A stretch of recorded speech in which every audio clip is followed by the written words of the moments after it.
Good evening to you. I'm Eric Richards. As you probably already know, there is a 2-alarm brush fire that is burning out of control north of Azusa. It's Eric Richards here in Azusa. Taking a look here at breaking news. A brush fire that is started here in the Azusa Canyon area. Look at the fire burning up this hillside here. The good news out of all of this is that there are no homes that are in this area that are directly affected by this fire as it continues to burn here. You hear the sirens in the background. Those are fire officials that are responding from neighboring cities to assist in getting this fire under control. You see some pretty large flames that are burning there. So again, this fire burning out of control north of Azusa. Coming up next, another day, another hit and run in Southern California. I have the latest on the investigation. Then a father and son were shot in Venice following a road rage incident who police say they are looking for. And a rabbi has been arrested in Beverly Hills on charges of sexual abuse against minors.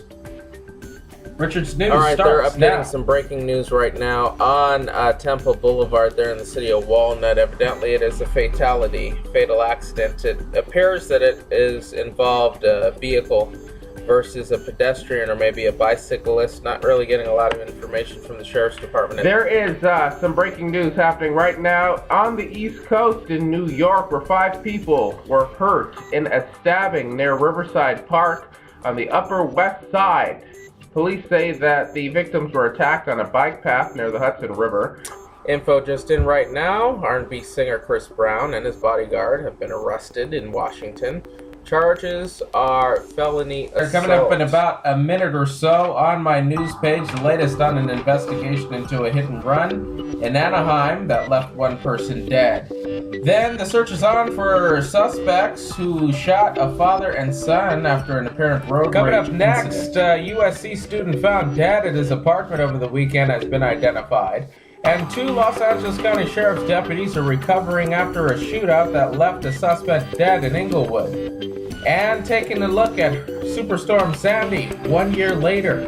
Good evening. Good morning to you, I'm Eric Richards. Today marks 3 weeks since 14-year-old Devontae Okindo disappeared after running out of his high school in Queens. Now, NYPD Commissioner Ray Kelly says publicly that there isn't a lot of hope that he will be found alive. All right, folks, we're getting some conflicting reports now as to if 14-year-old Devontae Okindo has been found. There were reports earlier this afternoon, in fact moments ago, I told you that the boy had been found in East Harlem. Now, there's information stating that the boy, Devontae Okindo, in actuality has not been found. There is a troubling story out of New York where sources say 2 teenage girls were acting suspiciously at a Victoria's Secret store at Herald Square.